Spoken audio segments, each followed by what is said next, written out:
E isso, claro, deixa os ateus muito felizes, né? E a teologia liberal, porque se não tem inferno, não tem o castigo eterno, acaba sendo um prêmio para o Nós ímpio. cremos, irmão, a crença aniquilacionista, ou seja, no aniquilamento do ímpio, conforme defendida pelos adventistas, é a crença bíblica e mais equilibrada que existe sobre o assunto. Por quê? Nós cremos na proporcionalidade do castigo. Olá, povo abençoado, a graça e a paz de Cristo, tudo bem com você? Eu espero que sim. Um bom dia, uma boa tarde, uma boa noite, muito bem-vindo ao canal Colégio do Discípulo, tá? Para você que não é inscrito, não se esqueça de se inscrever no nosso canal, tá bom? Dê o seu like aí, compartilha, vamos lá, ative o sininho das notificações, compartilhe esse vídeo com a galera e não se esqueça de deixar seu comentário, até porque o vídeo de hoje é um vídeo da nossa reação, é um vídeo do nosso diálogo, é o vídeo onde a gente comenta interpretações, tá? Você gosta de se meter na conversa dos outros? Pois é, a gente vai fazer isso aqui hoje, tá? Vamos reagir às opiniões alheias, tá? Nessa playlist a gente juntinho analisa vídeos de pessoas aí influentes, de pessoas que têm interpretações diferentes sobre determinado assunto teológico e a gente comenta junto aqui, chega numa conclusão, num raciocínio, eu dou a minha opinião e como que você pode dar a sua nos comentários. Então esse vídeo ele não é feito por mim, pelo nosso canal, mas é feito por todos nós, tá bom? Então vamos reagir às opiniões alheias, tá? Como você já viu aí, nós vamos falar sobre a interpretação aniquilacionista e o castigo eterno, reagindo e opinando sobre os comentários do pastor adventista do sétimo dia, Leandro Quadros, que defende o aniquilacionismo, e o pastor Juliano Fragas, que defende a teoria do castigo eterno. Antes da gente analisar o vídeo, o que é o aniquilacionismo? O aniquilacionismo defende a mortalidade da alma, tá? O castigo não será eterno na visão aniquilacionista, tá? O castigo não será eterno no inferno, mas as almas serão destruídas, mortas, aniquiladas, daí o termo aniquilacionismo, tá bom? E a teoria do castigo eterno defende a imortalidade da alma, e os ímpios, incluindo Satanás, e seus demônios serão atormentados eternamente no inferno. Então vamos assistir aqui o vídeo juntinho e vamos chegar a uma conclusão, tá bom? Vamos lá. Uma visão do castigo eterno, acredito eu ser bíblica, até porque eu não tenho uma visão holística e monista que começa com o filósofo Parmênides. A ideia do apodrecimento da alma, ela começa com Tácito. Ele dizia, o Tácito Ciro, ele dizia que a alma no final de tudo do ímpio iria apodrecer. Mas ele nunca foi acolhido pelos pais da igreja ou pelos eruditos como um ortodoxo. Depois nós vamos ter mais à frente uma seita gnóstica, até de origem cristã, que é chamada de os valentinianos, que vem com Valentino, ali por volta do ano 137 da era cristã. Ele já defendia a ideia aniquilacionista. Nós temos também nos escritos da própria Igreja Adventista do Sétimo Dia, Questões e Doutrinas, páginas 536 e 537, defendendo o aniquilacionismo. Nós temos também Let God Be True, que é um escrito das Testemunhas de Jeová, que tem como fundador Charles Taze Russell, na página 37, defendendo o aniquilacionismo. Não só isso, movimentos orientais também, como o próprio budismo, defende, na grande maioria, de forma majoritária, que terá esse aniquilamento no final de tudo, que alcançarão o nirvana. E isso, claro, deixa os ateus muito felizes, né? E a teologia liberal, porque se não tem inferno, não tem o castigo eterno, acaba sendo um prêmio para o ímpio. Mas por que eu creio no castigo eterno? Porque, em termos bíblicos, eu acredito que condiz mais com a ideia do castigo eterno. No período veterotestamentário, nós temos Daniel capítulo 12, versos 2, dizendo que ressuscitarão do pó os justos para a vida eterna, e o termo em hebraico olam, mas os ímpios para o horror eterno, o termo também é olam. Qual seria o critério nesse paralelismo para você dizer que um é eterno e o outro a aniquilação? Não condiz com os termos linguísticos. Já no Novo Testamento, como o último profeta do período veterotestamentário, João Batista, em seu contexto no capítulo 3 de Mateus, no versos 12, ele está com um público que é fariseu, ele está dizendo que o machado está à raiz, que eles deveriam produzir frutos dignos de arrependimento. Caso contrário, se eles não produzissem, vai dizer que aquele que tem a pá na mão, que é o dono da eira, que é Cristo, ele vai limpar a eira, separar o trigo no celeiro, e a palha, que é o ímpio, ele vai dizer que vai ser lançado em um fogo que não se apaga. Nós temos também o próprio Jesus em Mateus 18:8, mas paralelo a Marcos, capítulo 9, versos 40 ao 48, que vai dizer o seguinte, que os ímpios serão lançados em um lago de fogo, que é o Guiena, e mais do que isso, o verme ele não morre, e o fogo também não se apaga. Jesus, em Mateus 25, versos 46, vai dizer que os justos, eles herdarão a vida eterna, o termo eterno aionios, vida zoe, ou seja, vida eterna. Mas os ímpios serão castigados em um castigo eterno, colasses aionios. É a mesma conexão e simetria com Daniel, capítulo 12. Indo para as epístolas gerais e paulinas... Pastor, eu também vou pedir para o irmão... condensar aí o raciocínio, depois a gente vai ter tempo de falar mais. E aí nós temos 2 Tessalonicenses 1:9, nós temos Judas 1:13, Apocalipse 14, versos 10, Apocalipse 19, versos 20 e Apocalipse 20, versículo 10 e 14. E depois... Se a punição do ímpio for só o sono, é uma coisa desproporcional realmente. Eu quero lhe ajudar a vislumbrar o outro lado. Veja, você analisou corretamente que se no juízo final o ímpio só é destruído como palha, isso não é uma grande punição, e não é mesmo. Agora imagine o outro lado.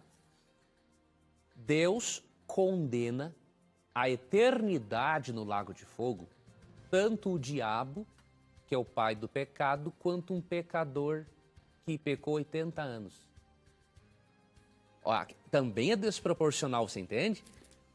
Deus queima como palha tanto o diabo quanto o ímpio, mas ao mesmo tempo Deus atormenta para sempre o pai do pecado e aquele que foi tentado pelo pai do pecado. Também é desproporcional. Então, no que nós cremos, irmão? A crença aniquilacionista, ou seja, no aniquilamento do ímpio, conforme defendida pelos adventistas, é a crença bíblica e mais equilibrada que existe sobre o assunto. Por quê? Nós cremos na proporcionalidade do castigo.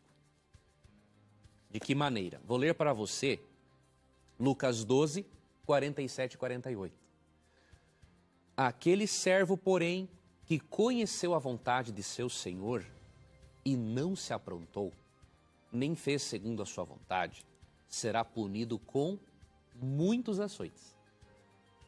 Aquele, porém, que não soube a vontade do seu senhor e fez coisas dignas de reprovação, levará poucos açoites. Mas aquele a quem muito foi dado, muito lhe será exigido. E aquele a quem muito se confia, muito mais lhe pedirão. Aqui está a justiça. Uns vão receber muitos açoites e outros poucos açoites. Isso significa o quê? Uns vão demorar mais para queimar do que outros. Nisso está a justiça da punição. É uma punição proporcional. Se Deus destrói como palha Satanás e um ímpio que pecou 80 anos, é injusto, por quê? Os dois receberam, diríamos assim, uma prisãozinha perpétua. Agora, imagine o outro extremo. Deus condena à prisão perpétua tanto o criminoso hediondo quanto aquele que roubou uma galinha. Não tem lógica. Então, nós cremos que o castigo é proporcional. Pois então, meus irmãos, como a gente viu aí no vídeo, o pastor Leandro Quadros, ele se vale do texto do Evangelho de Lucas, no capítulo 12, e ele cita especificamente o versículo 47 e o 48, tá? Onde Jesus fala da parábola do servo infiel. Inclusive a Igreja Católica usa esse texto para se firmar na sua teoria, na sua interpretação sobre o purgatório, que não é uma verdade, tá bom? A gente tem que analisar esse texto aqui e entender que realmente Jesus está falando de castigo, tá? Da eternidade. Porém, o que me parece nesse texto é que haverá proporções diferentes, tá? Mas isso não diz que não será eterno. A gente tem que analisar algumas coisas, irmãos, tá? Primeiro, é importante que nós entendermos que a alma, ela não morre, tá? Se nós analisarmos Lucas 16, do 19 ao 31, que não é uma parábola, Jesus cita Lázaro, né, e o rico. E ali a gente vê que após a morte do corpo, eles continuam em consciência, tá? E sentindo o que está no abismo, ele sente o tormento, tanto que ele pede um alívio. Em Apocalipse capítulo 6, no versículo 9 ao 26, a gente vê que João retrata que ele viu almas clamando debaixo do altar. As almas estão no céu, debaixo do altar, clamando. Elas têm consciência e elas estão vivas. Então isso prova que a alma não morre depois da morte do corpo. E sem contar que a Bíblia afirma várias vezes que esse castigo será eterno. O pastor Juliano Fraga, ele citou o texto do Antigo Testamento e do Novo. Inclusive ele citou muito texto bíblico, né? O pastor Leandro Quadro, ele ficou só no Evangelho de Lucas. Mas o pastor Juliano Fragas, ele citou o Antigo Testamento, como Daniel 12, versículo 2, onde diz que haverá uma ressurreição para a vida eterna e para castigo eterno. Tá? De Mateus, que é em Mateus, no versículo 25, no capítulo 46, Jesus ele é bem claro em dizer: estes irão para o castigo eterno, mas o justo para a vida eterna. E em Apocalipse 14:11 também fala de castigo eterno. Apocalipse capítulo 20, versículo 10 também diz que sofrerão castigo eterno. Então a Bíblia sempre afirma e fala sobre um castigo eterno.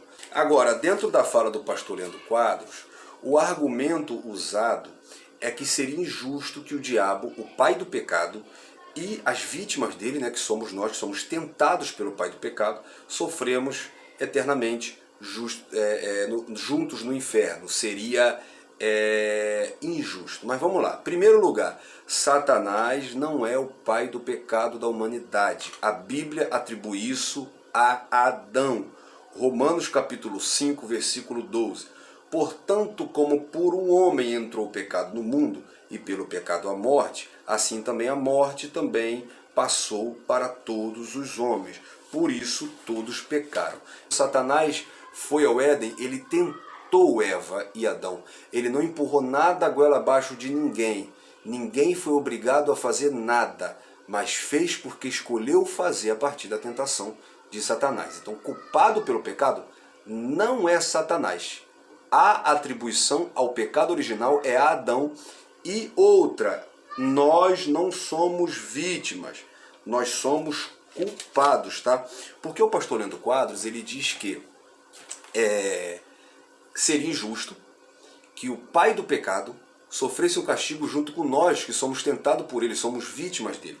E a Bíblia não diz que somos vítimas. Romanos capítulo 3, a partir do versículo 10, tá? Como está escrito, não há nenhum justo, nenhum sequer. Não há ninguém que entende, ninguém que busque a Deus. Todos se desviaram, tornaram-se justamente inúteis. Não há ninguém que faça o bem, não há nenhum sequer. A Bíblia não nos mostra como vítimas, sim como culpados. Através do sangue de Cristo nós somos justificados, tornados justos nele, tá? Então nós somos pecadores tornados justos. Nós não somos vítimas, mas sim culpados, tá? Então a conclusão que eu posso ter é que o inferno é real, o castigo é literal e é eterno, e como Jesus mesmo disse, e pastor Juliano Fraga citou, o fogo não apaga e o bicho não morre. Portanto, o sofrimento será eterno, tá? E que nós possamos continuar pregando sobre o pecado, combatendo o pecado, falando sobre o inferno. Jesus, querido, ele falou mais de inferno do que de céu. O inferno é real, o castigo será eterno e nós precisamos nos manter firmes em Cristo e combatendo todo o pecado. Fique na paz, Deus abençoe sua vida, eu espero ter lhe ajudado e não esqueça de reagir também a esse vídeo aí com os seus comentários. Um abraço, fique na paz e até o próximo vídeo em nome de Jesus.